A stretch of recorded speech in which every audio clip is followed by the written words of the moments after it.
What's up everyone, I'm CallumOnToast, and I'm sure you've seen a bunch of videos featuring Cramorant, which just released in Pokemon Go and has a very unique form change ability in the Go Battle League, but it's not the only new Pokemon to release during the current event, as alongside it, both Barraskewda and Barraskewda also made their debuts, and Barraskewda is the definition of a glass cannon with an attack stat greater than the likes of Zoroark, Alakazam, and Gengar. This thing hits crazy hard, and it actually has a decent moveset with Peck, Aqua Jet, and Close Combat. You do also have the option to run Waterfall for some stab fastly pressure, and as well Crunch if you find that Water plus Fighting is getting walled by too many common Pokemon in the current meta. Now, as it is such a glass cannon Pokemon, I certainly would not recommend pairing it with other glass cannons, but to be honest, after the painful grind to Legend, I just want to run some fun stuff again, so I went back to a core that I showcased recently on this channel with Shadow Hydreigon and Shadow Quillfish. Initially, I did also try to showcase this Pokemon alongside Cramorant, but to be completely honest, I've got new code fatigue right now, and Cramorant is only playable on the new system, so I went with this team instead. Anyways, with that being said, let's get into the question of the day. What has been your favorite glass cannon Pokemon to run in the Go Battle League this season? I'm going to exclude stuff like Primeape and Morpeko just because they're quite common and a little bit boring, but let me know in the comment section down below. And with that being said, let's get into the battles now. Let's go into the first battle, leading Shadow Hydreigon into Mantine. So, of course, they are going to be running Twister. Twister is going to hit for super effective damage into my Shadow Hydreigon and will pretty much one-shot. So, I am going to look to swap out of this matchup eventually, and I'm able to swap out and catch a move onto my Quillfish. Of course, Twister is still going to do a decent amount of damage here, does just under half my HP. The opponent swaps into a Hisuian Electrode, and now I'm going straight for Shadow Ball. Shadow Ball is going to grab the first shield from the opponent, but they get a huge Thundershock farm down. Now, Shadow Hydreigon can resist everything they're going to throw here, unless they're running Swift, which is quite unlikely this season, just because Energy Ball did get buffed. However, World Charge still does big damage there, but I'm barely able to hang on, reach a last-second Brutal Swing, and Brutal Swing is actually going to grab the final shield from the opponent. Now, unfortunately for me, the opponent is still going to reach back-to-back charge moves here, assuming they go for Energy Ball first, rather than a second Wild Charge, so I'm going to have to double shield the Barraskewda. However, we've now got a huge energy advantage of our own. So let's see, the opponent's going to come in with a Shadow Kanto Ninetales. They swap back into Mantine. I'm able to hold on to the energy. Aqua Jet is resisted damage, but it gets the knockout from this range. We've got a second one already loaded, and this is super effective damage. It easily takes out the Shadow Ninetales, and I'm able to take that game. So, GG's up on there. Into the next battle, I'm going to see a Shadow Empoleon in the lead. So the opponent is actually on Waterfall, which does make this a much more positive matchup for Shadow Hydreigon. Unfortunately, it looks like we will still lose the Zero Shield scenario, as they're able to tank the Brutal Swing. I mean, maybe I could live a Drill Peck just barely, but I'm going to shield anyways. I actually swap out into my Quillfish because I realized I'd put them into range where I could Poison Sting, farm them down. So the opponent's now going to come in with a Galarian Corsola. I'm going to full send the Shadow Ball the first time around. The opponent is going to throw just before I do reach another charge move here, and I'm actually going to shield. I'm honestly not sure about that play there. Obviously, being all shields down with Barraskewda in the back isn't the best play, but Shadow Ball going to connect, and I can reach a last-second Arcatel. And honestly, I'd probably prefer if they shield here, but they are very low, so they will just let that go through.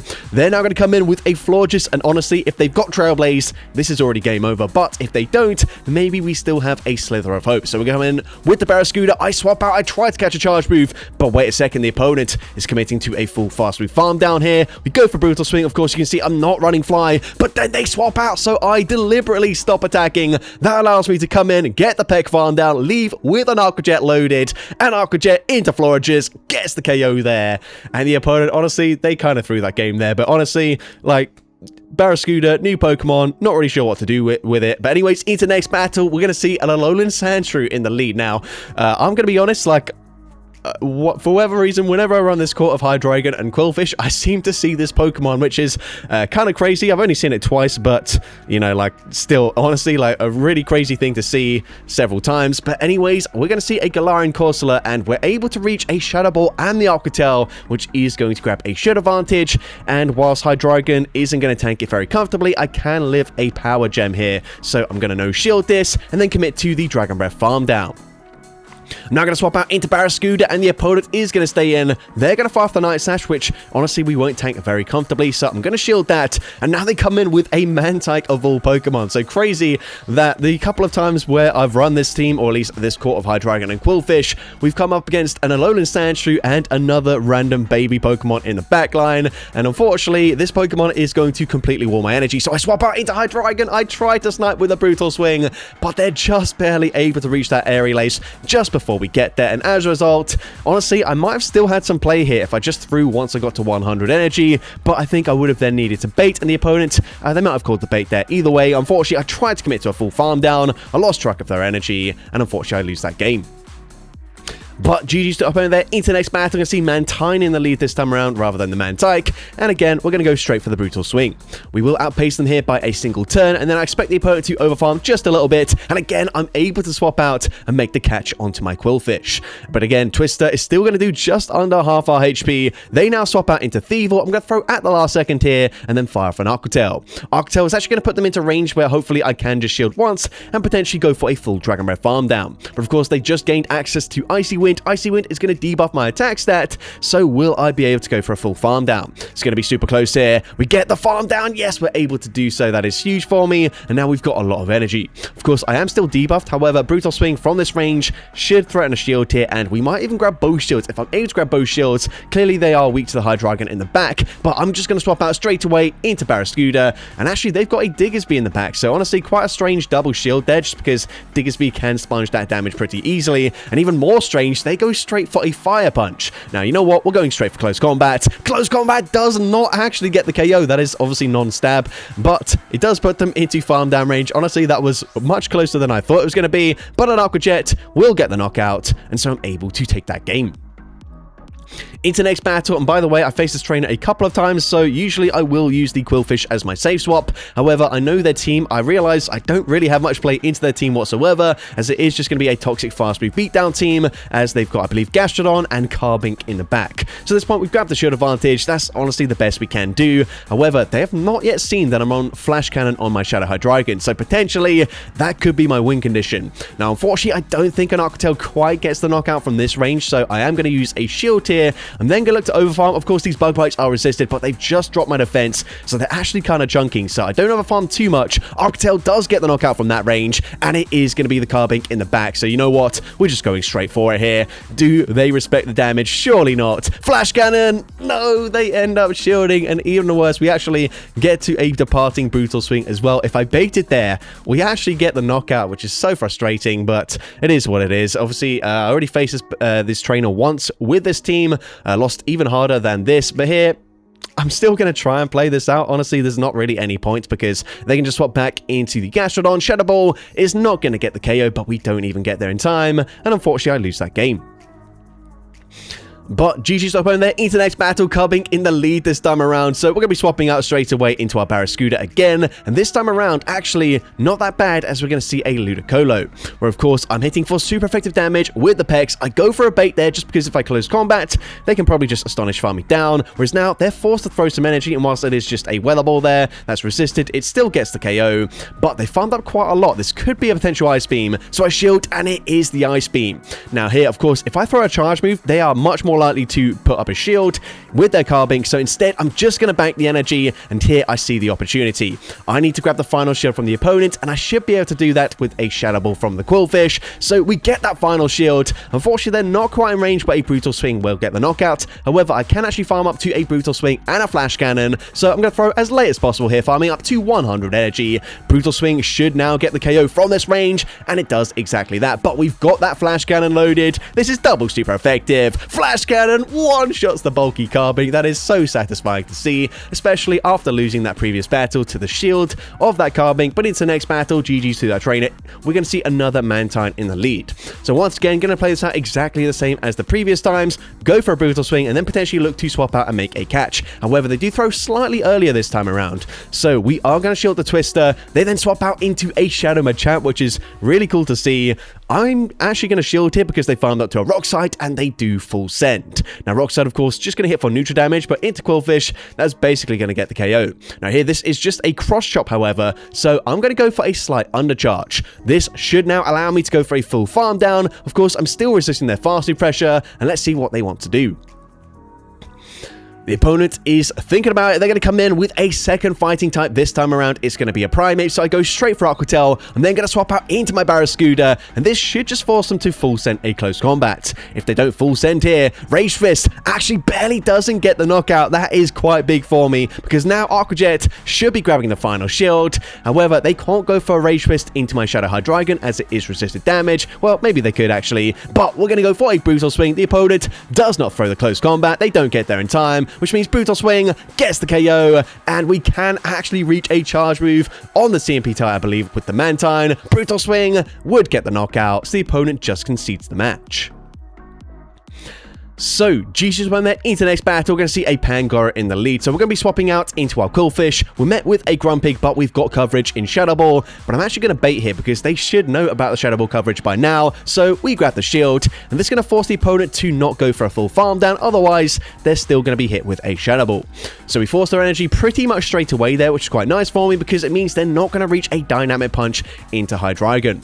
So, Brutal Swing coming through, gets the KO there. We swap out straight away into Barraskewda. And what I don't really want to do is have the opponent catch it onto like potentially like a Jellicent or something like that. Or however, of course, if they've got a Jellicent in the back, they will my energy anyway. So potentially I should have thrown here as I would very comfortably win CMP, but it's going to be an Aegislash in the back. Of course it is. Often you will see like a Pangoro or a Shadow Hydreigon paired with Aegislash in the back as it makes a lot of sense. Here, I'm going to swap into Hydreigon. I'm forcing them to change forms, but I'll be completely honest, I completely forgot that they've still got a shield. And of course, once they use the shield, they just go back into the shield form. So this is a really stupid play here because now they're going to be able to take the charge moves pretty comfortably. I was thinking I just overfarm massively here, come out with so much energy, but unfortunately that is going to be a CMP tie. And you know what? That was kind of close there because if we were like maybe one fast move ahead, we get to back-to-back Aqua Jets, we might get the knockout from that range and then just peck farm down Pangoro. But unfortunately, with all the different form changes that have been introduced recently, I just completely forgot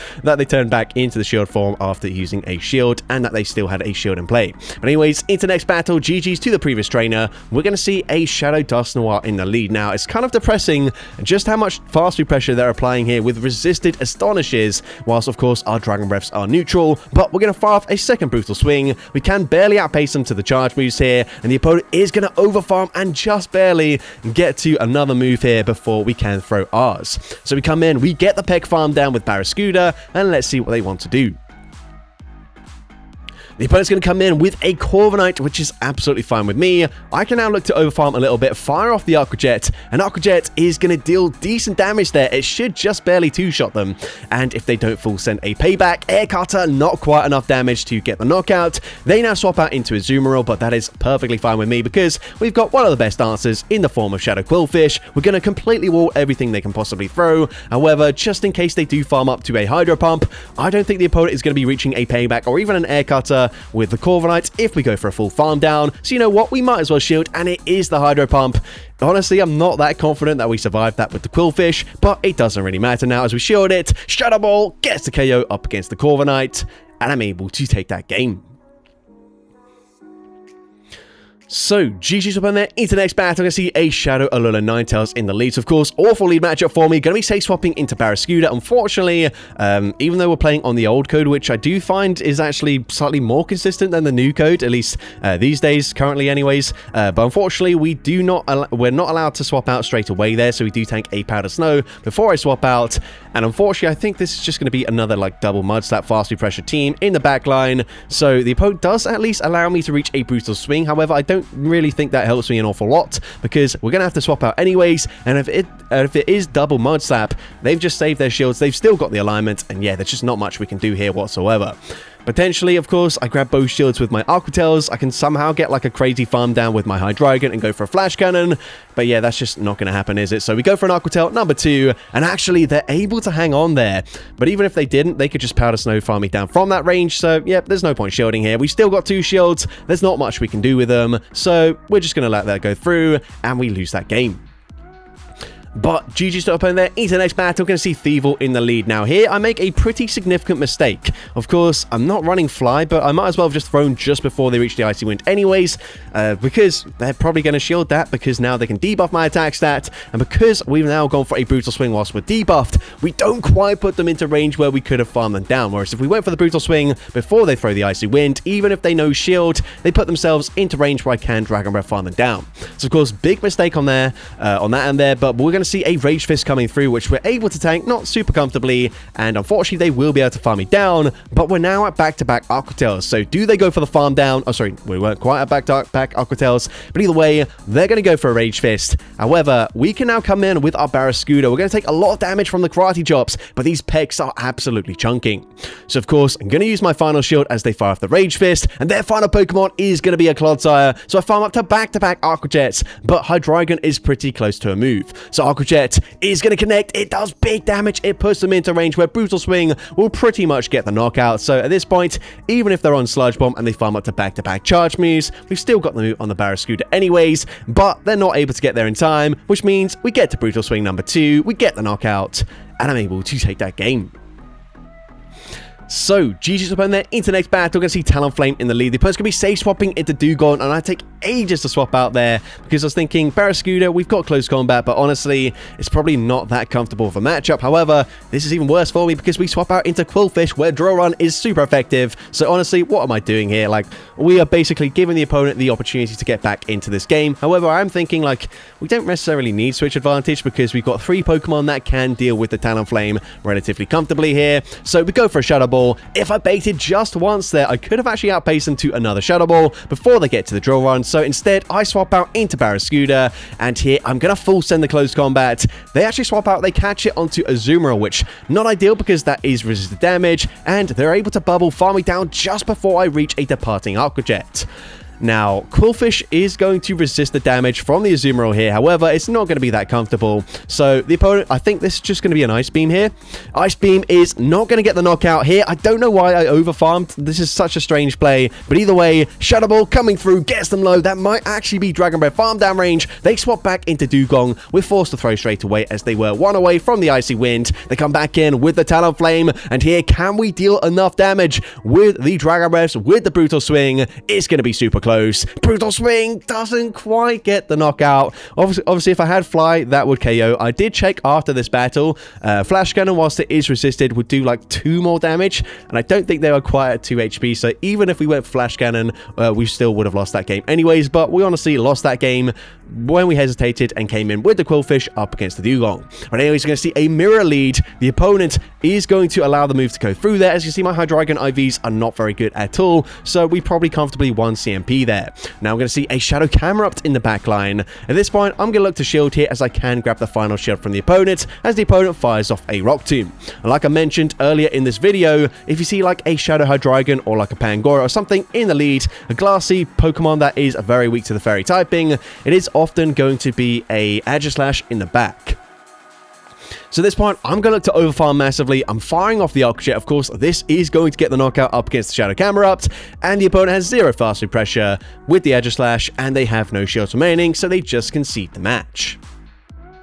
So, GG's top opponent there into the next battle. We're going to see a Galarian Corsola in the lead. Great lead matchup for me. The opponent's going to be swapping out into Mandibuzz, and what I'm hoping for here is the opponent does not have Aerial Ace for coverage, which means they're going to have Foul Play and Shadow Ball likely, both of which are resisted, so I don't need to shield here. So the opponent fires off the Shadow Ball. They actually do obviously decent damage there, but we can now outpace them to the Brutal Swing, and Brutal Swing gets the knockout. They're going to have a Tinkaton in the back there, so we're going to be swapping out into our Qwilfish. They come back in with the Galarian Corsola, but we're so far ahead on energy. Shadow Ball is going to be shielded by the opponent, and the opponent can allow me to reach another Shadow Ball before they throw any energy at all. Shadow Ball number 2 gonna connect. Obviously, they don't have the best IVs there because we get the clean KO. They come back in with the Tinkaton, but I believe at this point, they are just going to concede the match there, and I'm able to take that game. So, GG's up in there into the next battle, and I believe the final battle of this video going to lead into a Shadow Swallow. So, not the best matchup for me, and made even worse with that awful charge move timing. What the hell is even that? That is so bad, throwing on alignment, giving them a full gust in for free. Of course, if they did throw a charge move there, that would have been fine, but they didn't. So, really poor play on my end, and now they're going to grab a shield advantage, bank another Aqua Jet, and come in with an Umbreon, which is just going to completely sponge all of the damage from the Shadow Quillfish. They can actually comfortably tank 3 Aqua Tails, but they are going to throw straight away. So I don't mind this too much. Foul Play is going to get the knockout there. So we can come in with the Barraskewda. I'm going to look to swap out, catch the next Foul Play onto my Shadow Hydreigon, and depending on what they've got in the backline, we do still have a tiny bit of play here. But let's see. We're going to go for the Aqua Jet. Aqua Jet should get the knockout from this range, and it does exactly that. However, they have a Azumarill in the backline. And yeah, they just completely wall my energy. My thinking here is that the opponent going to swap back into the Shadow Swanna, so I tried to throw straight away, hoping they get a one-turn swap, and then I could waste all of their energy, but they didn't swap out immediately, so I just concede the match. So that's going to be it for today's video. If you did enjoy it, please make sure you leave a like, leave a comment letting me know, and as well, don't forget to respond to the question of the day if you haven't done so already. And if you want to see more content like this in the future, make sure you hit that subscribe button and turn on post notifications. That way you'll be notified whenever I upload a new video. Now, if you want to take your support to the next level, you can become a channel member with perks including early access to new videos, shoutouts at the end of each video, custom loyalty badges, and custom emojis to use in the comments of every video. I want to say a massive thank you to everyone that has become a channel member already. Your support is greatly appreciated. And with that being said, thank you so much for watching today's video, and I hope you have a great rest of your day.